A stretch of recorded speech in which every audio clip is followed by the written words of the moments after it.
No centro de treinamento juvenil fundado por Kaká no interior de Minas Gerais, tudo costumava seguir uma rotina quase perfeita. Kaká, agora aposentado dos campos mas incansável em sua missão de formar não apenas jogadores, mas cidadãos, fazia questão de manter uma presença ativa no projeto. Ele era respeitado por todos, dos técnicos aos jovens atletas, dos faxineiros aos cozinheiros, e sua palavra era lei silenciosa.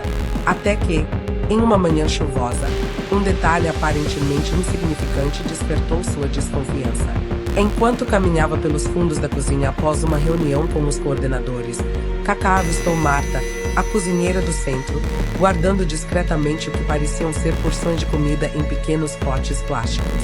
Ela se virou abruptamente ao notar sua presença, visivelmente nervosa. Ele não disse nada naquele momento, apenas acenou com a cabeça e seguiu seu caminho. Mas algo o incomodou profundamente. Por que ela esconderia comida? Seria apenas para consumo próprio, ou haveria algo mais por trás daquele gesto? Kaká, embora sempre sensível às dificuldades alheias, não conseguia afastar a sensação de que algo irregular estava acontecendo ali, em sua instituição. Durante horas, ele tentou se convencer de que aquilo poderia ser apenas um mal-entendido. Talvez ela esteja apenas levando sobras para casa, como todos fazem às vezes, pensou.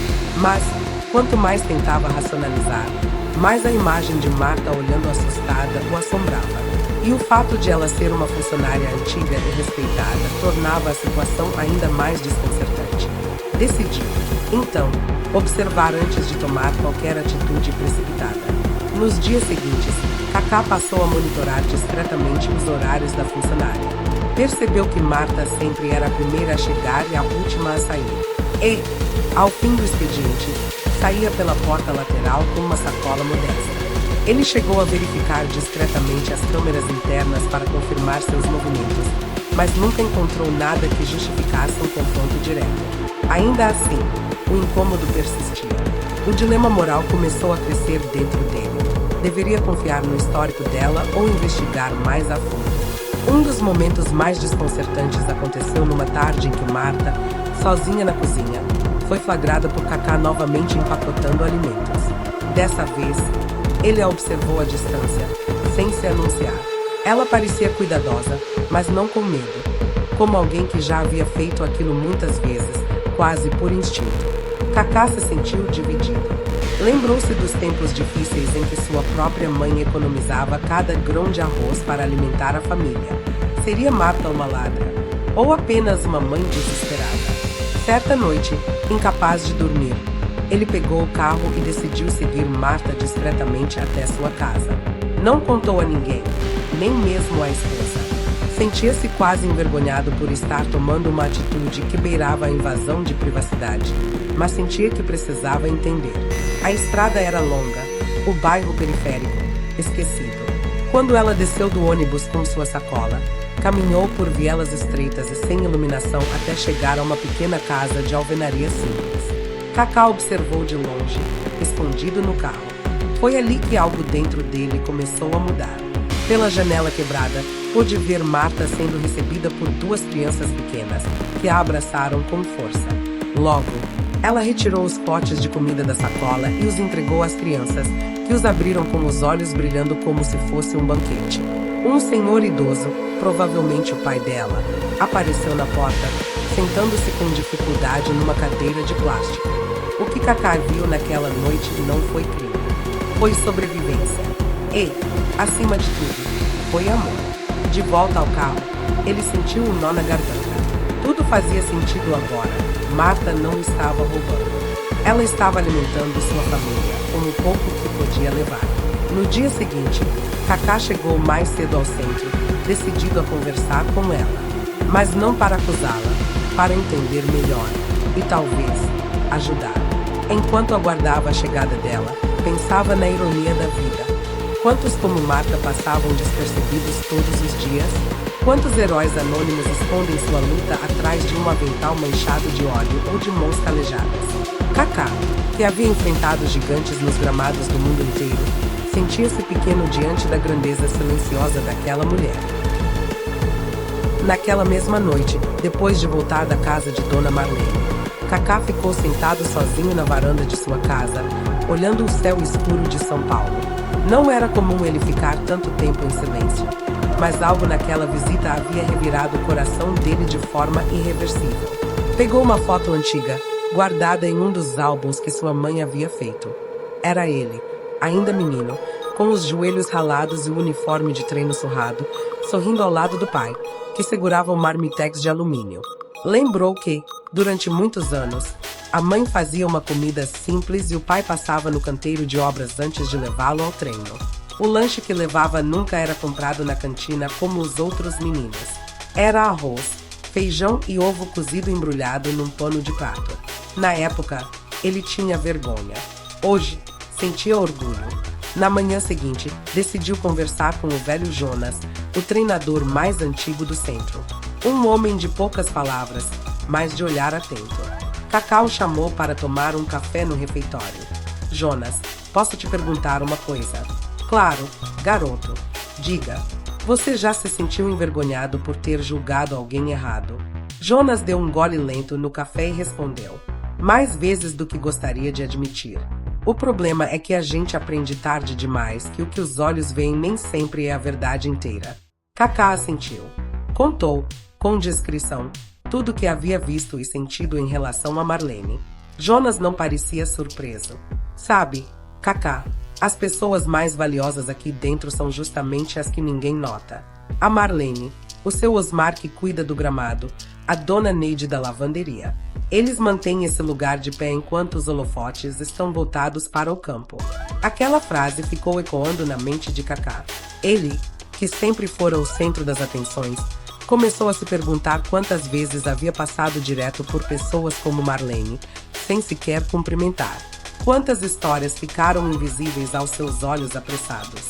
Decidiu então implementar algo inédito, uma série de encontros semanais com os funcionários do centro. Sem pauta, sem hierarquia, só conversas, escuta, humanidade. O primeiro encontro foi modesto. Apenas 6 pessoas apareceram, tímidas, sentadas em cadeiras de plástico no pátio coberto.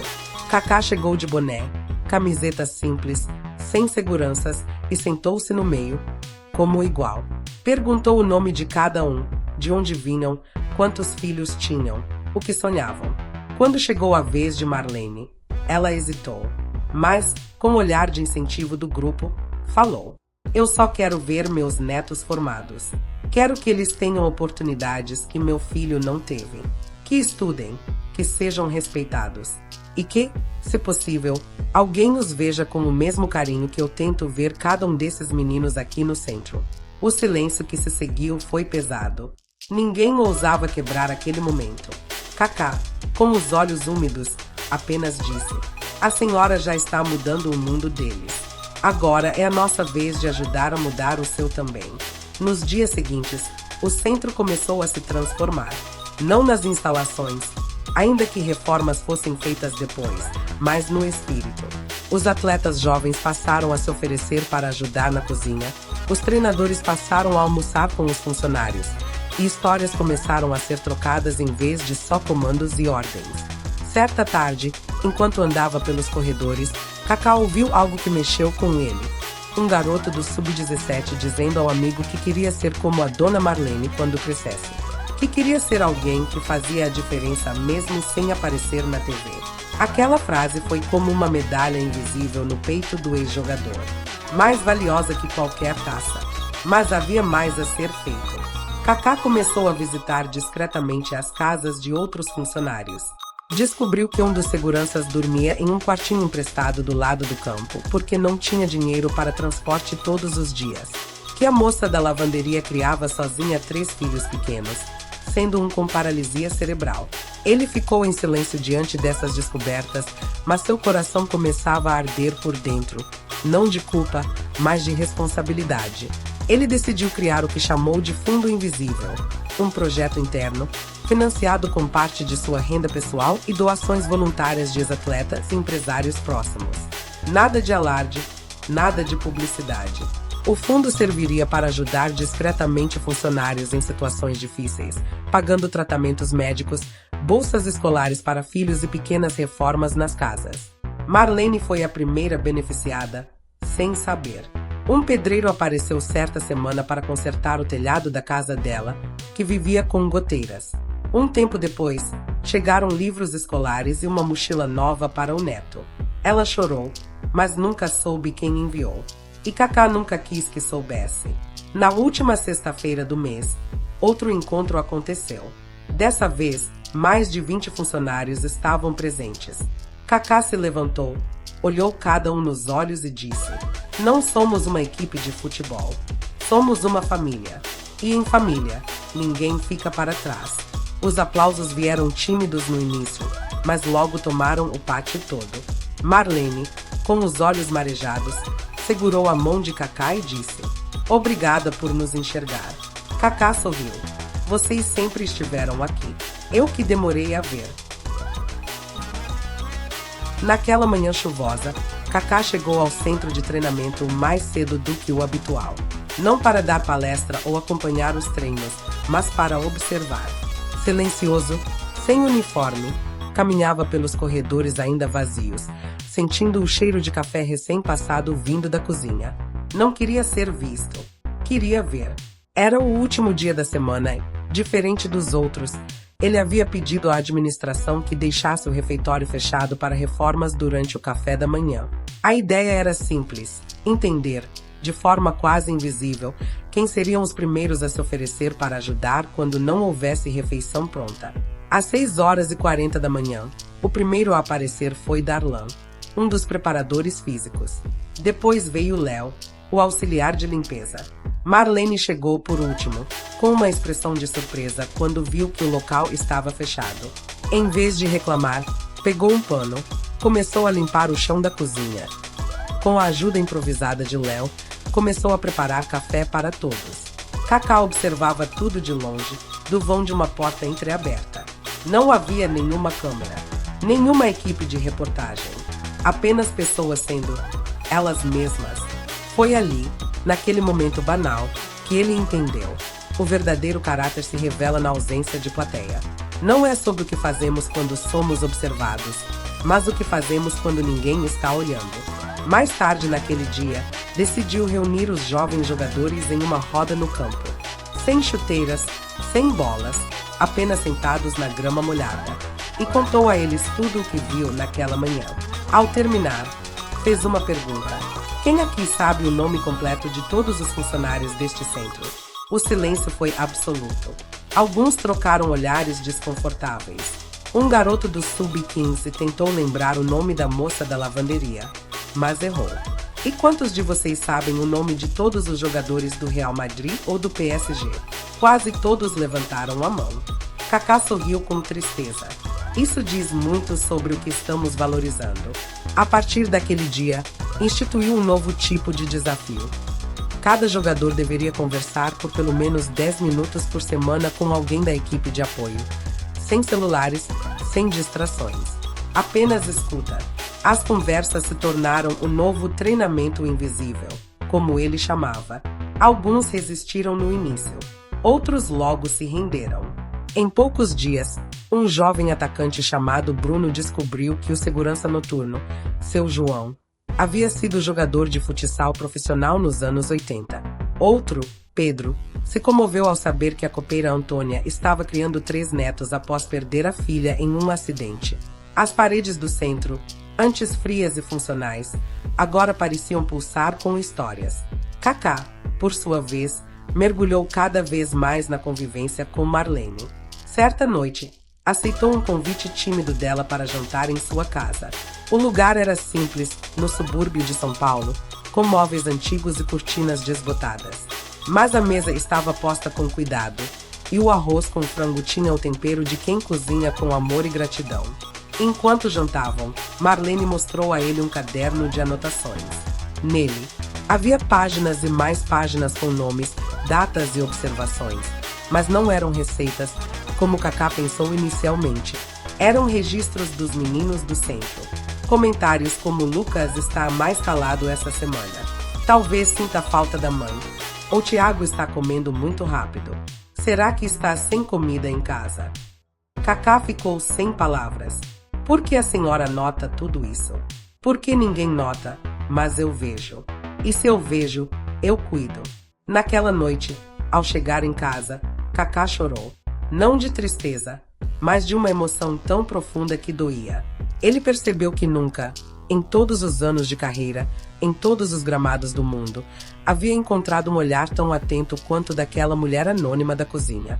No dia seguinte, durante uma coletiva de imprensa que trataria do novo patrocínio do centro, Kaká surpreendeu todos ao mudar o discurso no meio da fala. Em vez de falar sobre marcas, falou sobre pessoas. Hoje, quero dedicar esse momento a Marlene. Ela não é técnica, nem jogadora, nem patrocinadora, mas é, sem dúvida, a pessoa mais importante deste lugar. Apresentou o caderno dela aos jornalistas. Leu em voz alta alguns trechos. Falou sobre empatia, escuta e o valor de enxergar além da superfície. Não houve perguntas ao final. Apenas aplausos, muitos com lágrimas nos olhos. Naquela semana, o centro virou manchete em diversos veículos de mídia. Não por causa de títulos ou contratações, mas por causa de uma cozinheira que ensinava a humanidade a um time inteiro. Mas Kaká recusou todas as entrevistas. Disse que aquele era o momento da Marlene, não dele. Dias depois, ao caminhar pelo pátio, foi abordado por um menino novo no centro. Tímido, com o uniforme ainda folgado no corpo. Ele disse: "Senhor Kaká, posso te contar um segredo? Claro, eu achava que ser jogador era só fazer gol bonito. Agora eu quero ser como a dona Marlene." Kaká ajoelhou-se, colocou a mão no ombro do garoto e disse: "Então você entendeu tudo o que precisava." Naquela noite, sozinho no vestiário, ele pegou um espelho velho que estava esquecido num armário e escreveu com marcador permanente: "O valor de uma pessoa não está no que ela faz quando é vista, mas no que ela é quando ninguém está olhando." Colocou o espelho na entrada do centro, onde todos os atletas o viriam ao chegar. A partir de então, antes de cada treino, antes de cada jogo, cada um se olhava ali, não para arrumar o cabelo, mas para lembrar: para ser gigante por fora, é preciso ser enorme por dentro.